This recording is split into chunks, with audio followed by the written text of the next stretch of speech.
नमस्कार मित्रांनो, मी तुषार कुटे तुमच्या सर्वांचं या स्पेशल व्हिडिओमध्ये स्वागत करतो. पायथॉन इन मराठी या व्हिडिओ सिरीजला आणि माझ्या पायथॉन प्रोग्रामिंग या मराठी पुस्तकाला तुम्ही देत असलेला प्रतिसाद त्याबद्दल तुमचे खूप खूप धन्यवाद.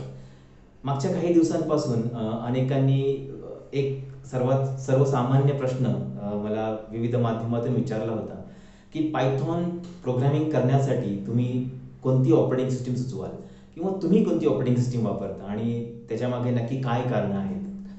तर मी जे व्हिडिओज तयार केलेले आहेत किंवा जे व्हिडिओज मी बाकीच्या तंत्रज्ञानावरती पण तयार करतो किंवा मी जे पुस्तक लिहिलेले आहे त्या सर्वांमध्ये मी एकच ऑपरेटिंग सिस्टीम वापरलेली आहे, ती आहे लिनक्स ऑपरेटिंग सिस्टीम.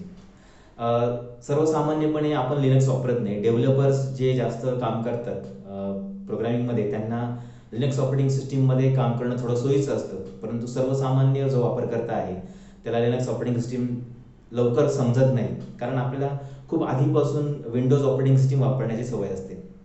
परंतु जर तुम्हाला चांगलं प्रोग्रामिंग करायचं असेल पायथॉनमध्ये तर माझा अनुभव असा आहे की लिनक्स ऑपरेटिंग सिस्टीम ही सगळ्यात चांगल्या पद्धतीने तुम्हाला सपोर्ट करू शकते.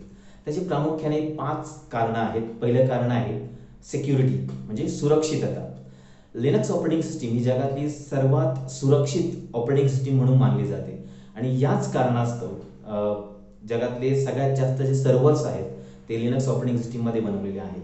त्याचं जे इंटरनल स्ट्रक्चर आहे, लिनक्स ऑपरेटिंग सिस्टीमचं जे इंटरनल कर्नल आहे तो अशा पद्धतीने बनवलेला आहे की जिथे बाहेरून येणाऱ्या सॉफ्टवेअर प्रोग्रामला कोणत्याही प्रकारच्या प्रोग्रामला मोठमोठे अडथळे तयार करण्यात आलेले आहेत. म्हणजे ते सिक्युरिटी मेकॅनिझम जे लिनक्स ऑपरेटिंग सिस्टीममध्ये आहे ते सर्वात मजबूत असं मानलं जातं. जर विंडोजच्या कंपॅरिझनमध्ये तुम्ही बघितलं तर मी स्वतः कोणतं अँटीव्हायरस सॉफ्टवेअर वापरत नाही, कारण माझं मेकॅनिझम मी त्या पद्धतीने तयार करून ठेवलेलं आहे. मागच्या 10 वर्षापासून मी लिनक्स वापरतो.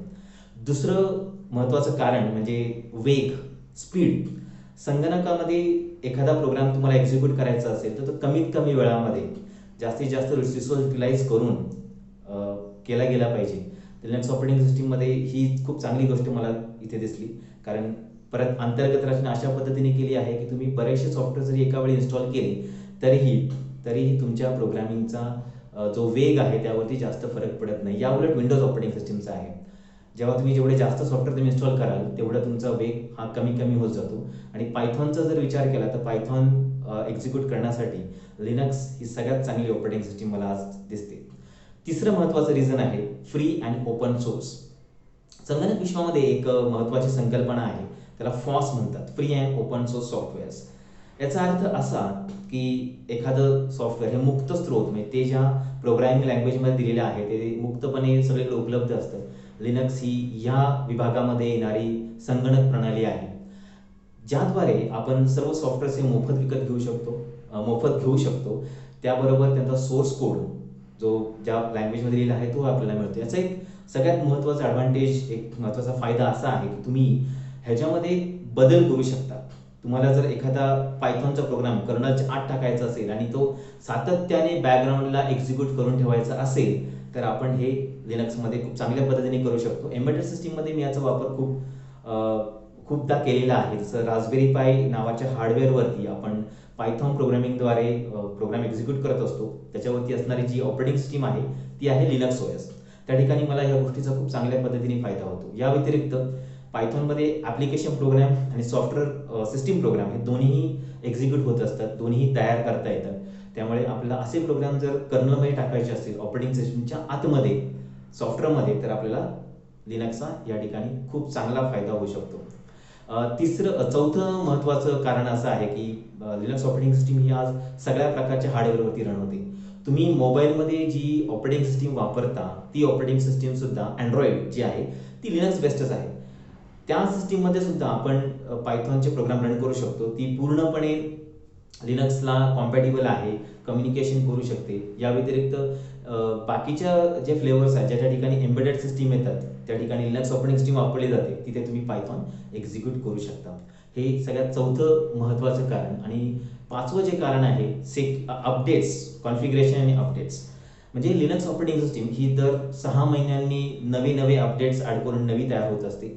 मी स्वतः युबंटू ऑपरेटिंग सिस्टीम वापरतो माझ्या सिस्टीममध्ये. आता माझ्या सिस्टीममध्ये सध्या युबंटू 20.04 LTS ही ऑपरेटिंग सिस्टीम मी इन्स्टॉल केलेली आहे आणि तीच वापरून मी माझे पायथॉनचे प्रोग्राम करत असतो.